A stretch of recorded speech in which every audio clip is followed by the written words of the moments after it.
It is now my pleasure to introduce David Twite, our speaker today from McDonald & Owen Hardwood Lumber.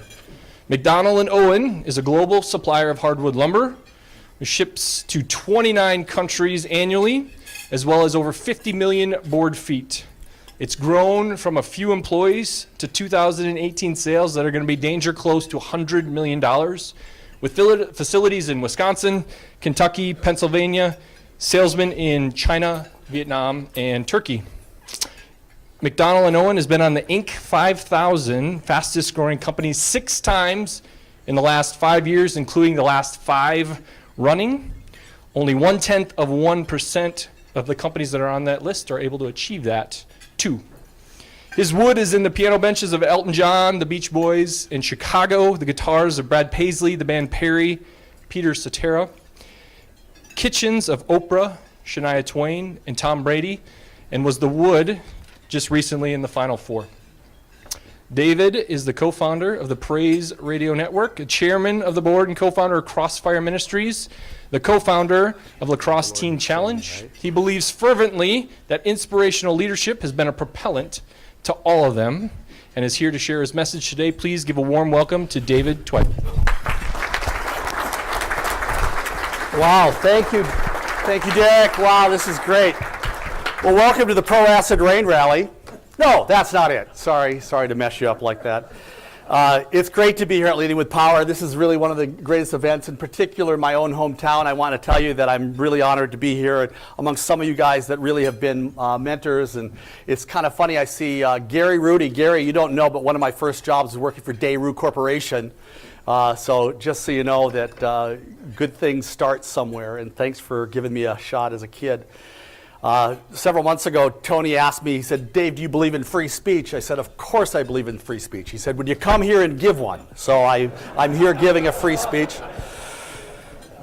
Somebody said a talk should be a little bit like a mini skirt, right? It's long enough to cover what you need to cover, but short enough to keep it interesting. So I hope that we'll do a little bit of a mini skirt today. Did you hear about this? That the number one fear of people, number one fear, ready? Public speaking. The number 2 is fear of death. Death is number 2. This would mean if you went to a funeral, you'd be better off in the casket than doing the eulogy. So I'm going to do something that really is fearful, especially amongst all you guys out here. Last year I did one of these events, Leading with Power, in Wausau. And beforehand I went up and talked to different people there, a guy in the back, and I said, "Is this your first time here?" He said, "Yeah." I said, "You've been here before?" He said, "No, I've never been here before." I said, "Me neither. Me neither." And I said, "If this thing gets boring, I'm out of here." He said, "What do you do?" I said, "I'm the speaker." So you can't buy that kind of, comedic thing. That's just absolutely true. Can I ask you a second, just to pause for a second and ask yourself this question? Are you inspired? Are you inspired? I need to confess to you today first before I start. When you hear all these things about a company, I'm going to share with you today, apart from what I'm going to share to you, the encounter of what has been most inspirational to me. And apart from that, I'm a selfish man. I'm self-centered and self-absorbed. I'm insecure. Now that I got that out of the way, that's just true. But I had an encounter that was absolutely the key to me finding what has been transformational inspiration in my life. We all crave inspiration, by the way. We all crave it. They say 70% of Americans feel unhappy or uninspired in their job. 7 out of 10 unhappy, uninspired in their job. 84% of employees polled are planning to get a new career sometime this year. They're at least planning it. They may not execute it, but they're planning it. The number one reason that people leave companies is because of uninspired leadership. They like their job, they just don't like the leaders. Did you know that an inspired workforce is 2.5 times more productive than an uninspired workforce? 2.5 times. Uninspired workers, they're actively disengaged in their work when you're uninspired. You're disengaged. And when we, as employers, you think, well, maybe what I'll do is I'll give them a raise or a perk, or we'll put free soda in the break room. They're not looking for that. They're looking to be inspired. Something that moves them. Harvard Business Review said this: inspiring leadership stands out as the greatest factor in creating the highest level of employee engagement and commitment. It's what most effectively separates effective leaders from average and least effective leaders. It is the factor most subordinates identify when asked what they would like most to have in their leader: inspirational leadership. So what is inspiration? If you're going to talk about inspirational leadership in any capacity, you better define it correctly, by the way. Webster defines inspiration as divine influence or action on a person. The word inspiration actually comes from a Latin noun, means to blow life upon. The Greeks had the word inspiration. It was actually the word that literally means, the word inspiration literally means God breathed. God breathed. That was the word when God took the first man, Adam, and breathed life into him. He inspired him. They say when you die, when you lose life, you expire. But God breathed life. He inspired Adam.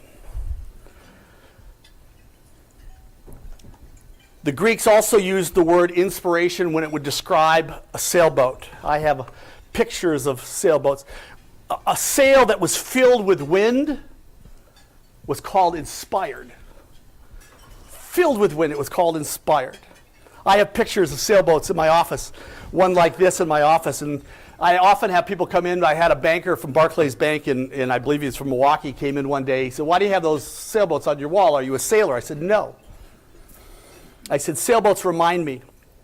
They remind me things that are necessary to be inspirational.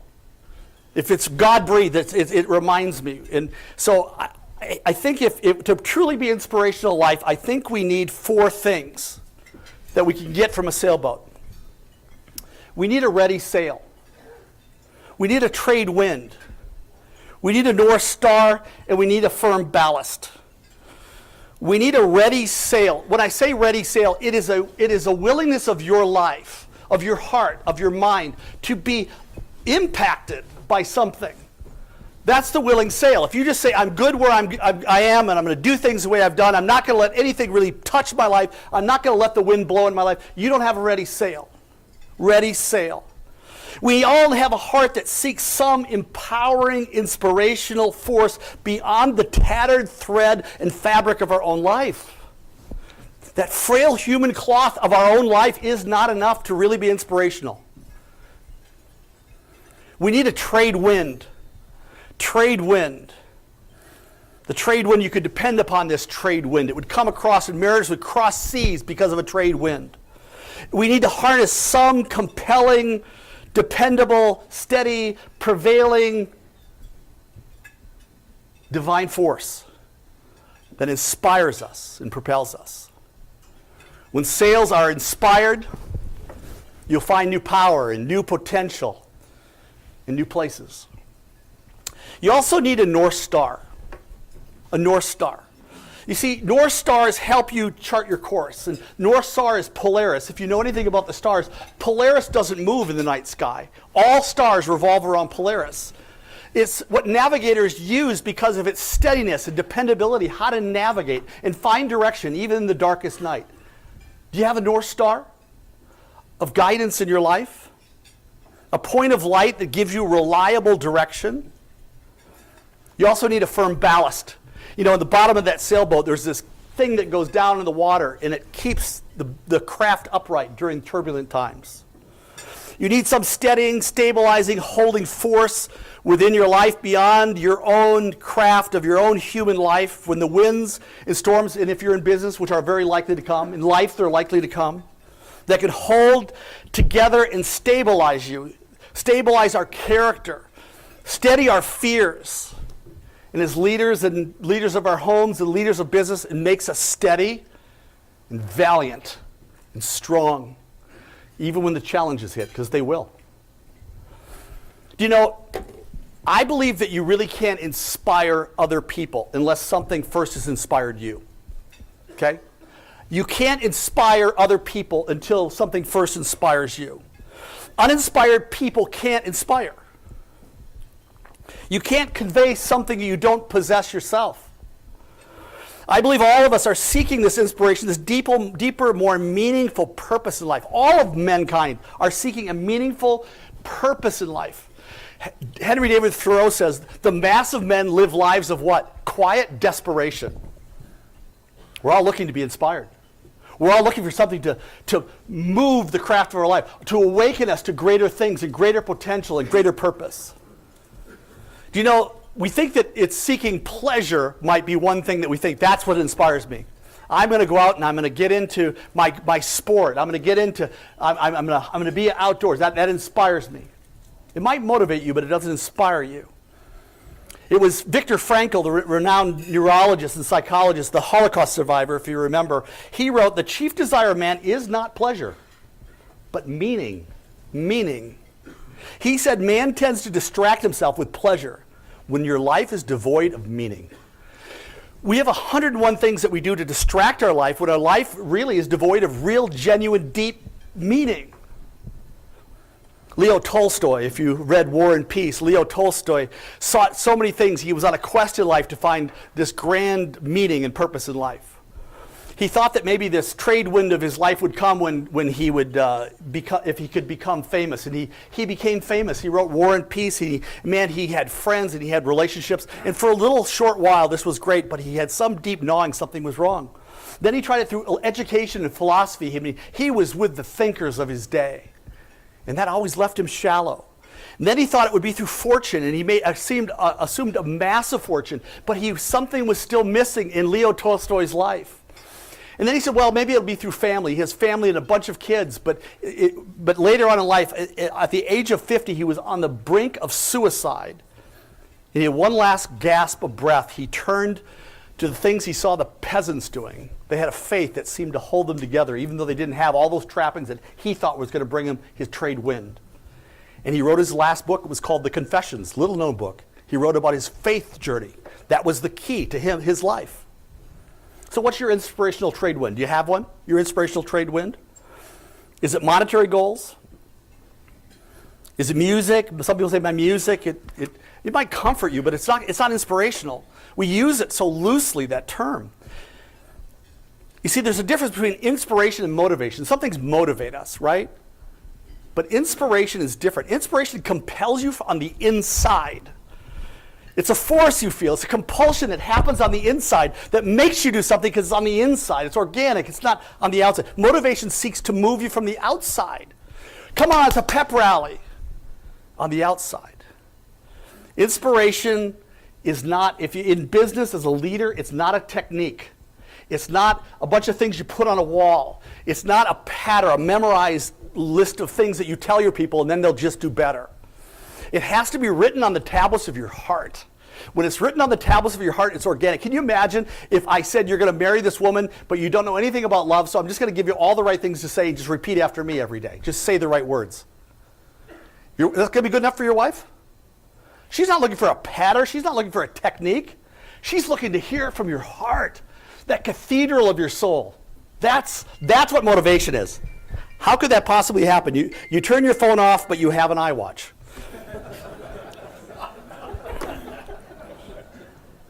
So it's different. So just so you know up front, just so you're okay, some of you, that I'm going to talk about my faith because it's critical. If I left this out, it's the missing link. I'd be a mystery. I could give you all the stuff you've already heard again and say, here are 5 things you could do, and you'll take them, write them in your notebook, and try to do them. But if you get this, I'm going to be really vulnerable. I'm going to tell you this is the key. For me personally. You can disagree with me. That's fine. But I'm going to tell you the absolute truth. See, my faith plays a vital, defining role in my life and how I lead. Absolutely vital role. You see, who I am is not defined by what I do. And as men, we like to define ourselves by what we do, right? So if I said to you, Bob, who is Michael Jordan? Your answer is? Basketball player. Wrong. That's what Michael Jordan does. That's not who he is. Do you see the difference? We want to define ourselves by what we do.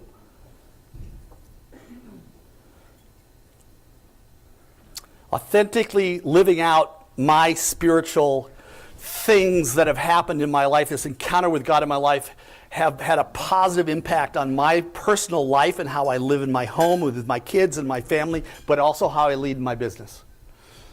How does God harness a selfish man? How does God he comes in, he takes over. He builds his home in me. He changes me from the inside out. It's organic. It's not plastic. A recent study conducted by the Gallup organization, the National Opinion Research Center, revealed that 78% of all Americans claim that they want to experience some form of spiritual growth. Of this group, half of them felt they were too busy with their careers to enjoy God or even give enough time to developing their spiritual lives. When polled about their workplace, it was found that when businesses provide a spiritually minded programs, they felt not only more calm and relaxed, but that in fact were more productive. Additionally, it was discovered that those who worked for Christian business organizations where spiritual values were encouraged, they were less fearful and more committed to their workplace, as well as less likely to compromise their values. It was underscored by Ian Mirkoff. He's professor of USC School of Business. He said this: your spirituality could be the ultimate business advantage. Ultimate business advantage. When I was young, I was looking for my trade wind. And I grew up in a church, and I was a religious guy. I believed in God, but that was like, that's important. I'm okay now. I got my life insurance and my Jesus insurance, so I'm going to live my life. But I was looking for something to fill. There was something missing. So I really thought it was going to be through finding success. And I grew up, I loved business. I was a little kid. I was crazy. I remember I saw this newspaper ad for Grit newspaper. Remember Grit? Anybody remember Grit? It's in the back of comic books. And I'm like 6 years old, and I'm thinking, man, I could get that. I'll sign up. I think my mom helped me. I filled it out, sent it in, and they sent me like 100 Grit newspapers. I sold them all because when you're 5 or 6 years old, nobody says no to you, right? That's why you guys buy a $20 can of popcorn from the Cub Scout kid, right? You don't want it. I like to tell them, can I give you, how much are you going to make on this? $4? I'll give you $5. I don't want a popcorn, right? But I did this. I filled this out. I got 100 papers. And after I sold them, I didn't realize you were supposed to send the money in. So it was very lucrative. It was very lucrative. Welcome to America.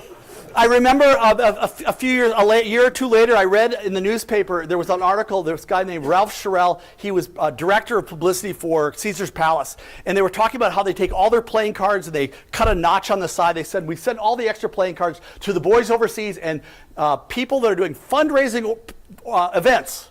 So I wrote them a note. Nat said, I'm having a fundraising event. It was me, right? And they sent me 100 of these. I think it was like maybe a freshman in high school. I sold playing cards for $1 that cost me $0. That's a beautiful profit, by the way. Really, it's a wonderful thing. I remember I would sell shoes and clothes and rings. I mean, I loved business because business is like a fun little game, right? It's a game. It's a game you get to play with your friends, and there are trophies if you do good, and there are rewards, and it has rules and guidelines. If you stay in the lines, it's good, but you can press the lines, you might do a little bit better, and there's a way to keep score, and you get better with practice. I loved business. In my high school, I remember I was maybe a junior, and the seniors had the popcorn. Remember the popcorn machines? That's what they did. And they all first I did they did the dances. When I was a freshman in high school, I got on the AV department, so I had access to all the AV equipment. Then I said I want to be a station manager, work for the school radio station, so I had access to all the records at that time.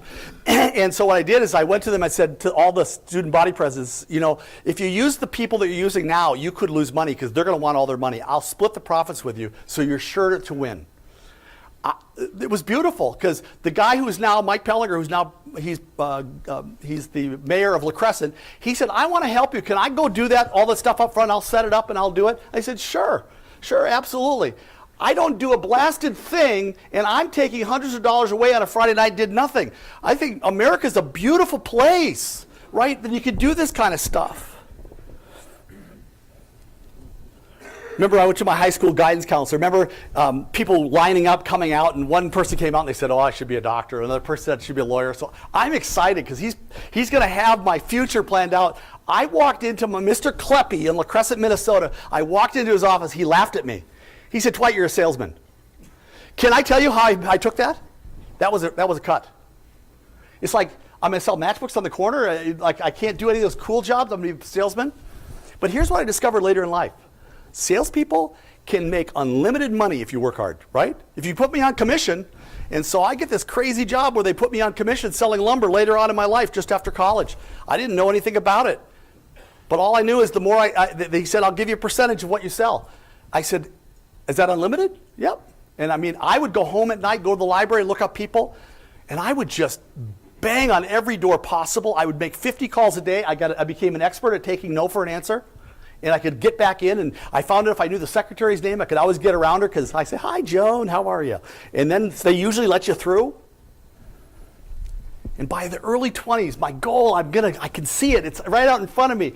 And I remember I had one project. In fact, it was John Splitter went with me on a Friday to Famous Dave's. And I get a phone call from a company that makes fixtures for stores. And they asked me if I could do an order, which I quoted them on. And they said, "Can you do it in 4 weeks?" I said, nope, I can't. And I could do it in 6, but not 4. 6 would be pushing it. And I hung up. And he said, "What was that?" I said, "Well, if I sell this, we'll make $1 million."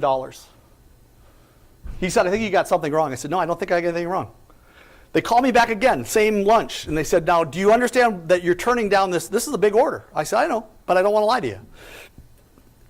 Long story short, they gave the order. So at 20-some years old, man, if you get $1 million, my cut was, remember, percentage-wise, my cut was so big that my boss finally said, "We're going to lower your percentage a little bit," because I was taking more money home than he was as the owner. That doesn't go over well. And I wanted to be mad about that, but I just couldn't, right? I couldn't.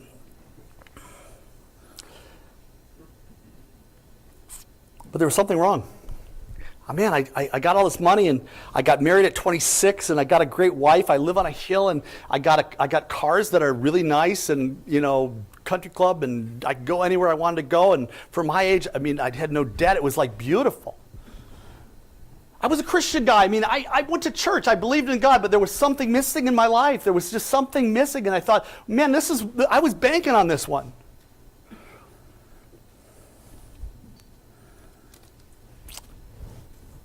See, I defined success as wealth.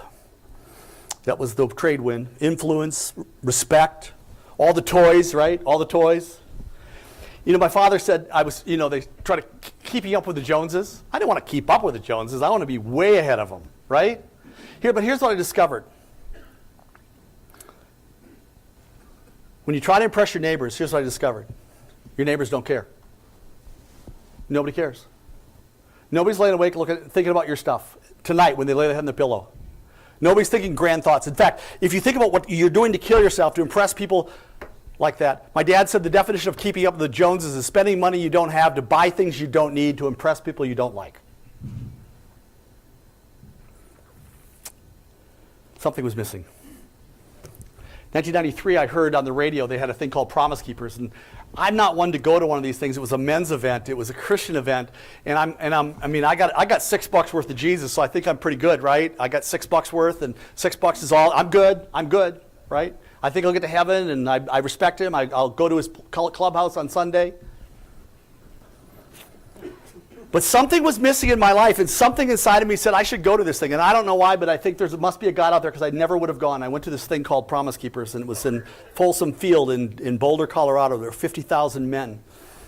And I remember when I got there, it was raining, and I remember looking out over the stadium, and all of a sudden, as the event is beginning, the clouds part.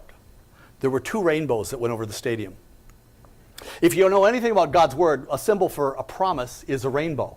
God said, "Dave, unless you miss this, I brought 2. I brought 2. And then 50,000 men stand up and start singing, "Rise up, O men of God." I started crying. Why am I crying? Why am I crying? Dr. James Dobson came out, and Dr. James Dobson said 2 things that really began to change the course of my life. First, he said this. He said, at some point, the world will throw away your trophies. He said he went home from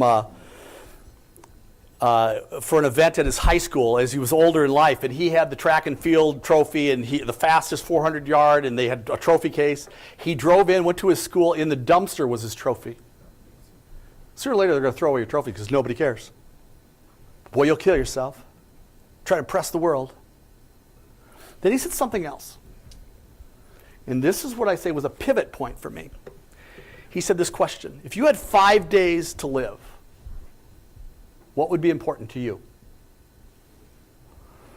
That question will crystallize the most important things in your life. We usually don't stop and slow down and think about that, but if you could answer that question honestly, if you had 5 days to live, would it matter how much money you had? Would it matter what kind of house you live in? Would it matter what kind of car you drive? Would it really matter? I've never heard anybody with 5 days to live said, boy, I wish I could make one more sale. You never say that. What would matter to you, I think, would be, I want to know relationally, my family and my friends know that I love my kids. I want them to know that I love them.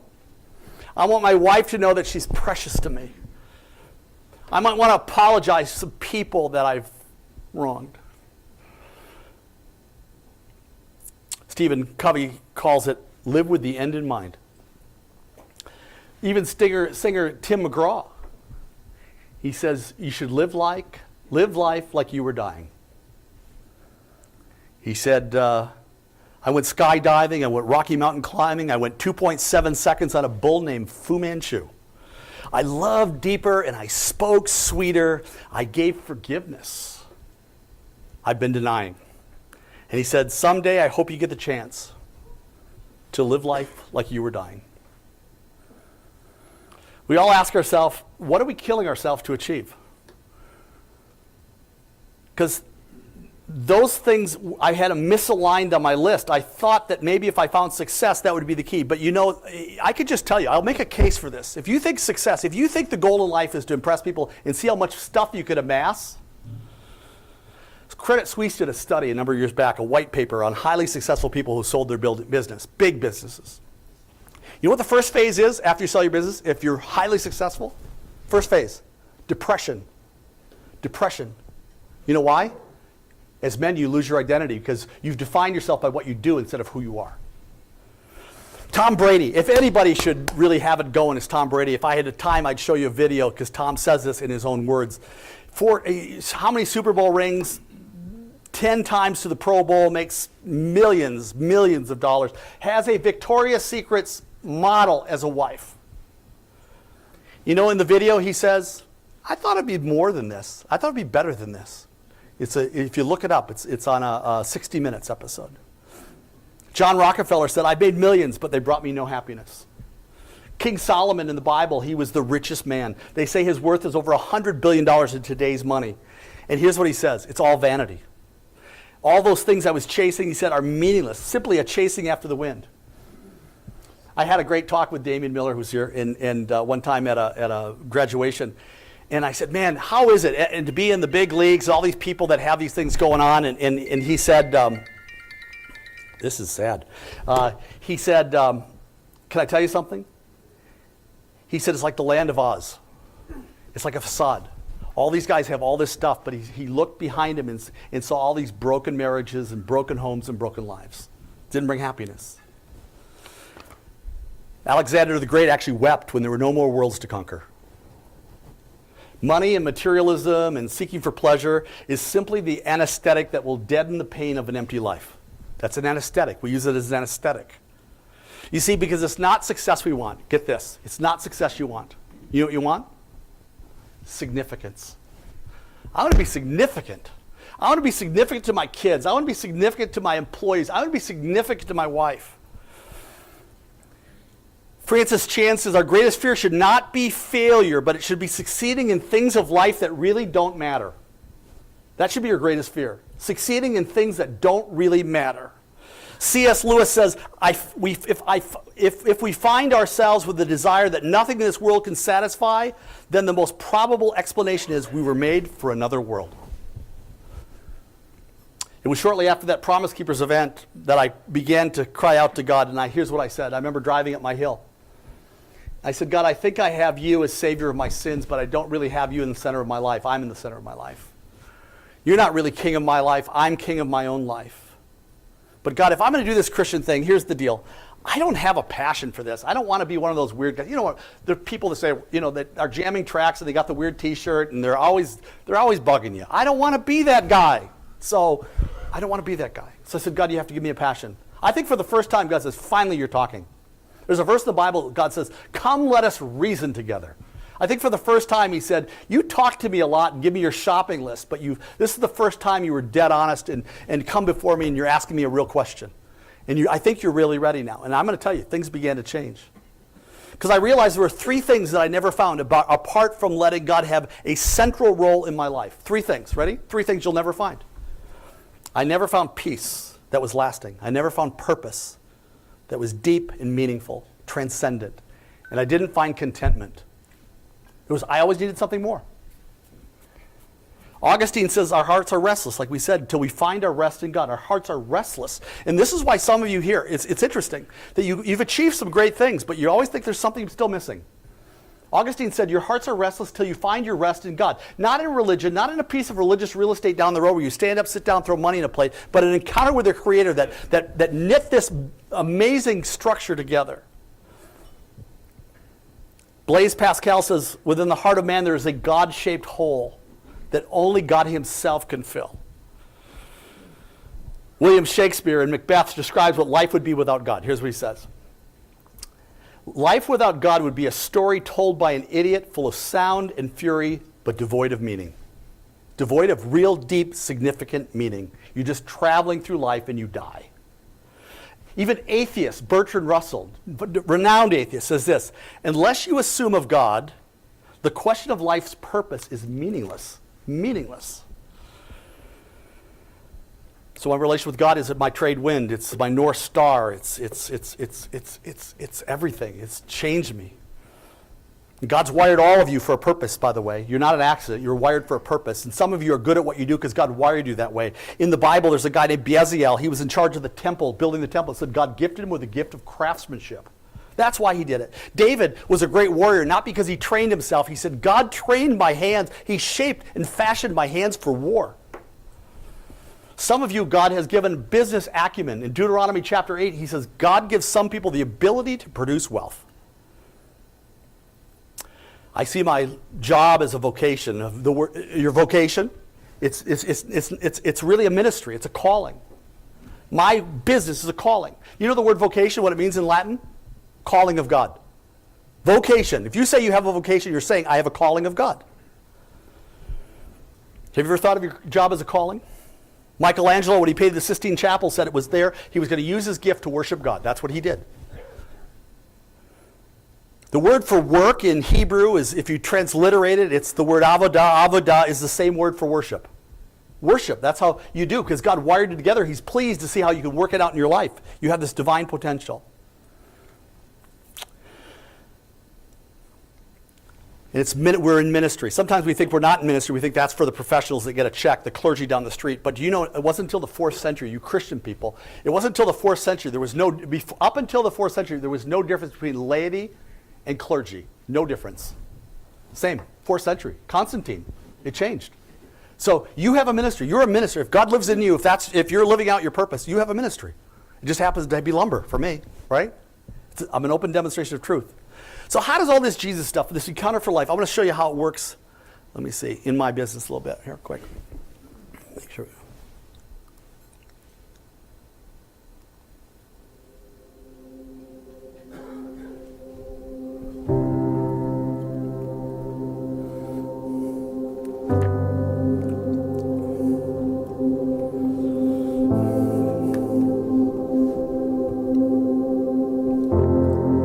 Way too many companies are really good at having the right words on the wall and in the handbook.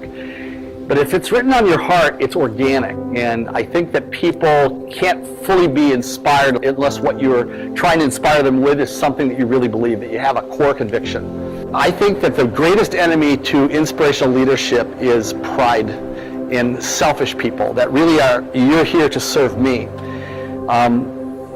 The hardest thing, I think, for people that have had some level of success is to get over yourself and to humble yourself. I think that's where things really began to take off, when I realized that there's something bigger that brought me to this party, and I have a purpose that's bigger than getting dollars. It's touching lives. It's about building a community, right? Not just a community. It's building a healthy community of people who really like one another. When you come here, you really don't understand what type of culture you're really getting into. The past places that I've worked for, the stress outweighed the enjoyment.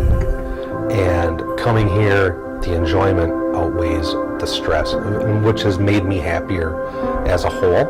This place has just made me so much better in all aspects of my life. The commitment we have to each other in the good times, and the good commitment we have to each other in the times of trial. I remember It was the day before Thanksgiving that my dad was diagnosed with stage 4 pancreatic cancer. And it was Thanksgiving weekend that we were sitting at the hospital in Rochester at Mayo, and in walks Dave Twite, who went over an hour out of his way, just that one way, to come meet with us, and sat down with us in my dad's room. It's a holiday weekend, and he was willing to set that aside to come walk with me and my family through this really hard time. And when my dad passed away 18 days later, David was able to step up in front of a packed out church to give testimony about the redemptive work that God has done in my dad's life. He used David mightily in that.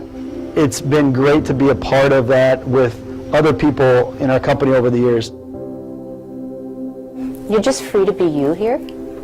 Every day, I take for granted what we do around here because it's normal to me. I spend time with each of my employees on a regular basis, on a weekly basis, and just those conversations about how the kids are doing in school and what you're doing in the weekend, that there's time taken out of your day.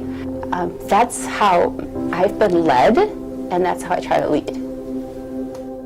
What I appreciate most is the family aspect. People, they care about you, they ask about what's going on in your life. Open door policy, that people just really feel like they can communicate and not be scared or ashamed of what they need to say. We had a friend commit suicide,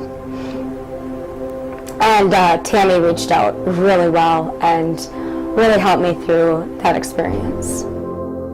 It was 2 years ago when I was diagnosed with cancer, just out of the blue, a kind of blood cancer, and so I did chemo and radiation, and I really appreciated working with a company that really cares for me. I mean, I tried to work every day or just about every day, but I have a nap chair in my office and I would just sleep all day at work. But it was just to be able to come to work and make it feel like I was trying to do something and have everybody care for me and pray for me. I never had to worry about the finances of having to deal with cancer and all that stress of it, and I'm just really thankful for that side of it. They just loved me enough to just help me get better. I really appreciated that part of just being able to come to work while I was going through treatment. But when I worked out there at McDonald's in Orange, I was a homeless vet at the time because I done been in and out of the penitentiary. I done did a lot of drugs, and when I met Dave, I was at my end. I was sitting in the lunchroom one day, and this guy came up to me and asked me how I was doing. I didn't know who he was from Adam. And then he introduced himself, said his name was Dave Twite, and this is his company, blah, blah, blah, blah, blah. He started talking to me about Jesus, and one thing led to another. So I started going to church with Dave, Just met this man, don't know him from Adam. My life started to change, just by him being, being inspirational to me. My life started changing.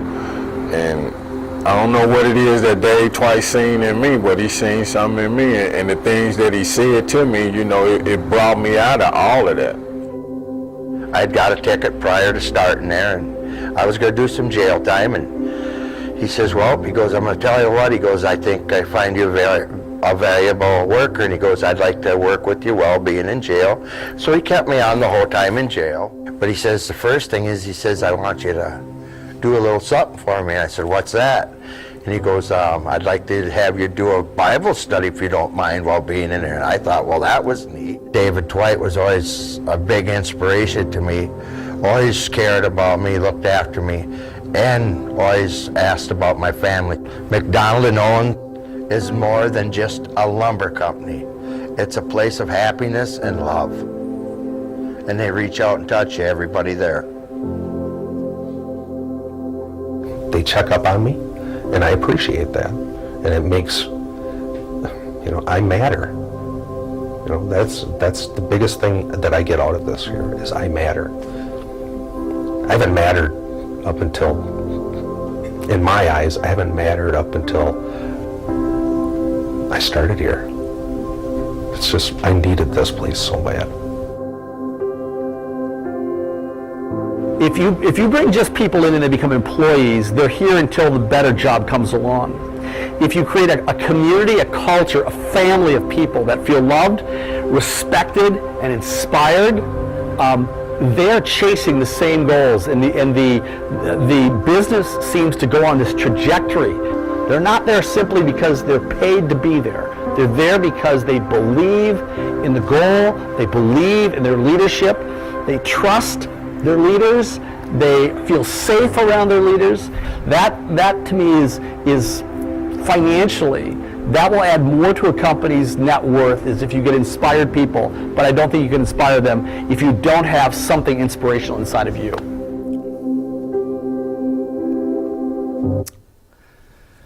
You saw the video, this is Clint. Clint came to me, I knew Clint, he was in my Sunday school class, he was sleeping in the back row all the time, had his hat pulled down, and I just knew he was in my world for a reason, and I liked him. And said, someday, Clint, I'm praying for you. Someday I'd like you to go to Bible school. And I told him, of Torchbearer School. They have these schools around the world. And I said, someday I'd love for you to be part of Crossfire in lacrosse. Well, he kind of laughed, and it was about a year or two later. He's at a softball game. He said, guess where I'm going tomorrow? I'm going to Bible school. And he went off to Bible school, and God did some great things in his life. And he came back, and he said, he said, can I do an internship? I said, I don't have an internship. He said, I'll work for free. I said, you are hired, my brother.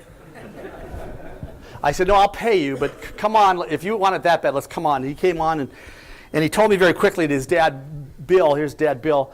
Bill was an alcoholic. He said, I hate my dad. I hate my dad because every birthday party, my dad, if he either didn't show up, or if he did show up, he'd wreck it. Holidays, wrecked it. Hate my dad.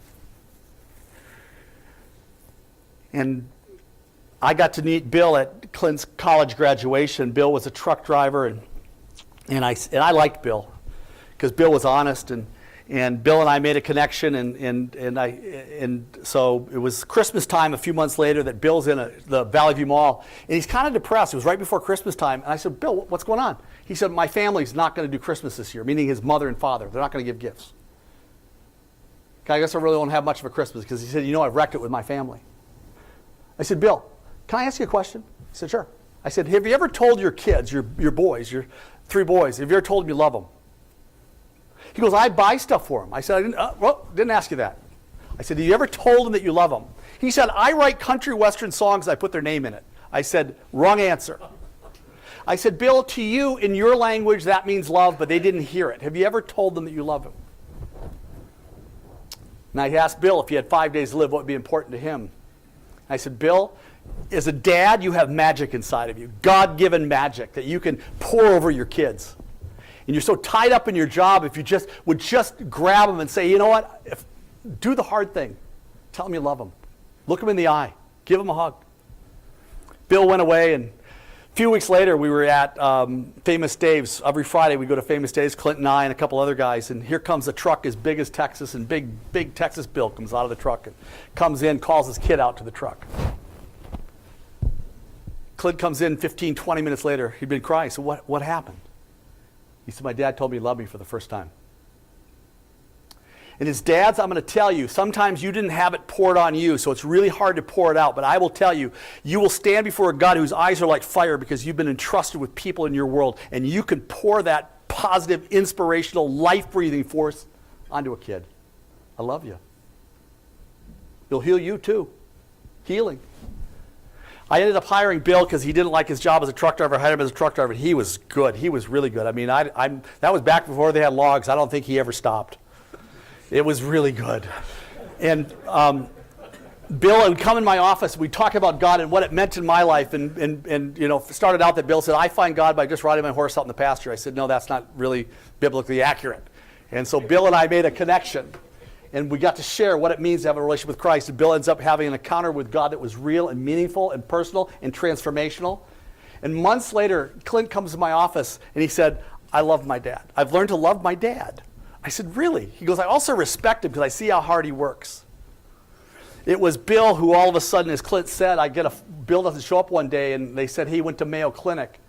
And so that's when I drove up to Mayo Clinic that day and Bill's given 5 days to live. 5 days. Pancreatic cancer. I happened to walk in and the 3 boys were there. in the room. I said, would you mind if I came in? And I came in, I said, would you mind, guys, can I just pray for you guys? I held hands with Dad and him. He goes, can I do it? Bill said this. Now remember Bill. Bill has screwed up. I mean, it's the 9th inning. There's 2 minutes on the clock. There's nobody on base. There's 2 outs. And Bill goes around the room pointing at each one of his boys. Said, Joshy, I love you. I love you. Man, I love you. Clint, I love you, man. I love you. These kids are just melting. I got to hold on to the magic. And Bill knocks it out of the park. And Bill outlasted 5 days. But this guy, Bill, you know what his last thing he did when he died? He sang Amazing Grace as he died. That's big. That's huge. Reggie came out of prison, went to the vet's home up in Toma. He came to work for us as a temp, the guy on the right. And I walked in that break room, and he's kind of mean looking. And I'm thinking, oh, man, this guy's tough. He's big. I just saw him this morning. Angry looking. I said, hi, Reggie, I'm Dave Twite. I said, Reggie, it's great to have you here. I said, I don't know if you heard, but we're a Christian company. That's different than a religious company. Do you know the difference between religious people and people that have an encounter with Christ is just organic, right? He goes, I think my mom has that because she was an alcoholic and she stopped drinking and she said it was because of an encounter with Christ. I didn't really know what that means. I said, I'd love to meet with you and you and I can connect and I'd love to show you what that means to me if you're interested. And he took me up on it. And so he ends up having an encounter with Christ within a week or 2 later that he comes in my office and I said, would you mind if I called your mama? This mama that had this encounter because she was an alcoholic that claimed Jesus was the answer. And I called her. I said, hi, Mrs. Reggie. Praise the Lord. That's what she said. I said, Mrs. Reggie, Reggie, your son works for me and he's had an encounter in his life and he wants you to know that he's come to Jesus in his life. Praise the Lord. Praise the Lord. She goes, I have been praying for 14 years that someone would come into Reginald's world. Mr. White Toast Dave Twite shows up, right? How did God choose a selfish man? Because I admitted I was selfish. I needed Jesus. And the same Jesus that walked this earth gets to walk through my body and see the lost and the wounded. He seeks and saves lost people. And you get Reggie. So Reggie says, would you mind? I got a friend I want you to call. And that's Daniel Rawls. Daniel works at Toro. Would you mind talking to him? I said, I'd love to talk to Daniel. Daniel was on Kitchen Nightmares. If you ever look up Kitchen Nightmares, he's on Leela's Kitchen, the most watched episode. He's called the Buzzard because he steals food at the end and gets fired. Okay? That's him. Okay? So I meet him at a Culver's in Sparta. Where's my Culver's Sparta people? There he is. And we said, I like him. He's totally a con man. He lived in the streets. He was homeless. He was an addict, and he'd been through lots of things, trouble. And I just liked him. And so we hung out, and he came to Easter service with me because we started bringing him over to our house, and he went to Easter service shortly thereafter. And I went up to him after the service. I said, Daniel Rawls, you're in my world for a reason. God has some unfinished business in your life. I don't know why I said that. I said that 3 times. I'm going, this is kind of weird. But I felt like I needed to say it. God has some unfinished business. That night we go to a Chinese restaurant. Little kid comes out with a whole tray full of Chinese cookies. And I said, he picks them. Now, I'm not recommending you do this. I said, Daniel, that's a message for you. He gets it. You know what the message said? It's time to finish some unfinished business. That next day, rap on my door. I said, Daniel, you're here in my office because you want to finish some unfinished business with God in your life. He said, I do.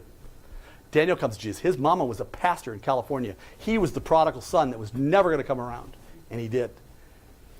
To me, this is exciting. This is more exciting, more inspirational to me than selling lumber. I could show you this. He'll tell you the story just in case they have mine. What do you got for time? 53. Okay, I'm going to land this plane. Ready? Okay, these guys, these 2 brothers right here, Jason and Jim, and this is Anthony, they own a company called Horn Lumber in Chicago, Illinois. Dale, you might know Horn Lumber, Chicago, a 100-year-old company. Well, the long story short is they were tanking the business. They owed me $250,000, and all of a sudden I come in my office one day. Jason and Jim are in my office. Have you ever had one of those situations where they're in there with the hangdog look? And I've never met them before. And Tammy says, this is Jim and Jason. And I said, are you guys okay? You look sick. And they go, well, we're here because we can't pay you. $250,000, can't pay you. I said, would you guys mind if I mean, this is going to sound weird to you guys. Would you okay if I prayed with you guys right now? Jim, who had been in prison himself at one time, said, sure. Jason's not knowing where I'm going with this, right? And so we connected. Long story short is Jim and I became good friends. Jim came in my office. I said, Jim, somehow I feel like I got to do something. I'm going to align ourselves with your company. We'll create a strategic alliance. I'm going to put my lumber in there, and I'll own it. I'll invoice it myself, and I'll keep you alive and work them out of all their debt. They had a terrible relationship with their mama who took over and would swear at them on a daily basis. They've been beat to a pulp. And we went down in the last several months ago, bought the business, and I'm going to sell it to the boys at my cost. Selfish people don't do that. I was there with them this day, just a few weeks ago, praying with all these guys, right? In their business. These are not churchgoers, right? For the first time, they saw Christianity that was real, that's not like in your face, like bony finger of indignation. And for some of you guys, maybe that's what religion's been to you. So here's the question. Business is like the game of Monopoly. You should have fun, you should enjoy it. Collect all the stuff you get all the rents, have fun playing the game. But the greatest lesson at the end of the game is everything will go back in the box. Everything will go back in the box. Don't live your life for the game. This inspiration of this encounter with Christ was not simply going to a piece of religious real estate. It was realizing there's a creator out there, that we all have been rebels. We're part of a rebel nation that started with a guy named Adam that said, you know what, I'm going to live my own life and I'm going to be God of my own world. And God gave you and I free will. So you could be indifferent. You could say today, too bad, Dave, I'm not into that. Good, God will let you. He won't strike you dead, but you will stand before him someday. But I want you to know something really exciting. He created you for a purpose. And you're going to wander through life trying to find that purpose in your stuff, in your business, in your pleasure, and you will be empty. You will live lives of quiet desperation. That's my personal testimony of what's happened in my world. So what does it mean to come to Christ? Is to realize there's a Jesus that died on a cross 2,000 years ago, because as a sinner, I can't buy my way out. I'm guilty as charged. And Jesus on the cross took all of my sin and your sin, everything that we did wrong that would keep us out of a holy place called heaven. He put it on his back. And you know what he said? His last words? Tetelestai. It is finished. Tetelestai in Israel, on the bottom of a receipt. You know what it means? Paid in full. On this cross, I will take the punishment that you deserve, put it on my account, punish me instead, and I will offer what I did as a gift to any willing recipient. And not only will I cleanse your life so that temple of your life is now suitable for a holy God to come and make his home inside of you and become the inspiration inside of you only by your invitation. How does that happen? I'm going to get spiritual for one moment. I'll give you a verse. Ready? John 1:12. To as many as receive him, to those who believe on his name, he gives the right to become children of God. Receive and believe. In this room of North Americans, most of you are believers in God. Guess what? The devil believes in God. That's not salvation. It's the other word. Receive. How do you receive Christ? How do you receive that gift? You look at what he did on the cross and you say, I want that applied to my account. It's an undeserved gift, by the way. You can't earn it. It's called grace. Grace is undeserved, unmerited favor. He offers it to you. It's offered to every one of you in this room. And he wants to give forgiveness, not simply so someday he sees you in heaven. Come on up, see you later. So he can come and make his home inside of you, so he can live his life through you, and he can transform you. The word transformed, the Bible says you should be transformed by the renewing of your mind. Here's the word transformed. It's the word metamorphosis. The caterpillar does not become a butterfly because it tries harder. A caterpillar becomes a butterfly because it has a miraculous encounter internally that happens when it dies to its old self in this little thing called a cocoon. And it breaks forward with this new capacity, a new power, a new splendor, and new ability. That's what it happens when God is, by your permission only, has an encounter with you. How do you receive Christ? 31 years ago, 2 words changed my life. I walked down an aisle, and I said, I do. I do. Do you take this woman to be your lawfully wedded wife, to have and to hold from this day forward, forsaking all others till death do you part? I do. I had to leave singlehood and be willing to say, I mean this. I didn't say I'll give it a whirl, I'll give it a try. There is a God that's pursuing you whether you like it or not. I prayed for every one of you here. This is the most intimidating thing I've ever done in my life because I know most of you.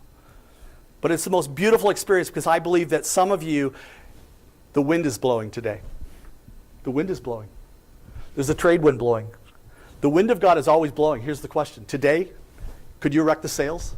Could you say, God, I'm willing. God, I don't know anything about this, but I need an encounter. I need to know who you are. I need to know a God that's real. I don't need to know religious, dead orthodoxy. I need to know something that's transformational.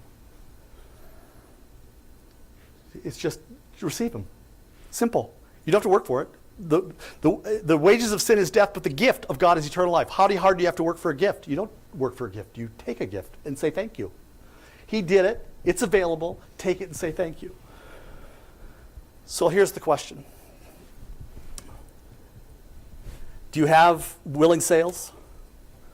Have you found a trade wind, a meaningful, transformational, real trade wind? And when you find the trade wind, you'll find your North Star.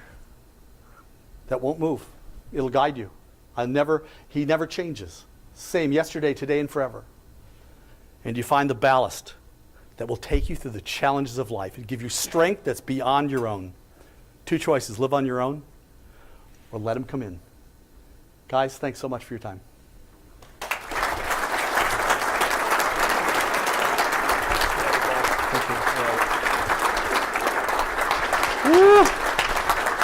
If you didn't hear nothing, that's because you weren't listening.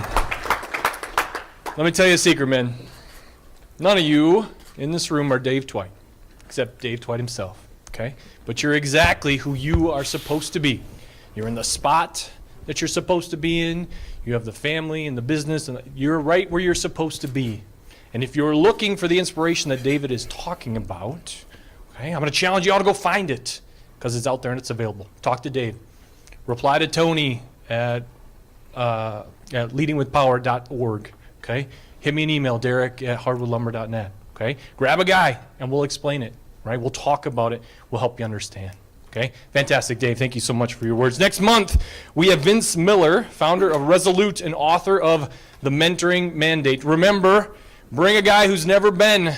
Both eat free. Our gift to you guys. Get some new blood in here and back. On your way out, make sure you grab your bookmarks. There will be Jeff Bright and Mark Plan heading out for Valentine's Day, the couples event. Grab a flyer on your way out the door so you don't forget. Register at leadingwithpower.org. Anybody interested in the No Regrets Conference, see Mark Platt or firstfree.org. Thanks for coming, men. We'll see you back in February. There you go. Yeah.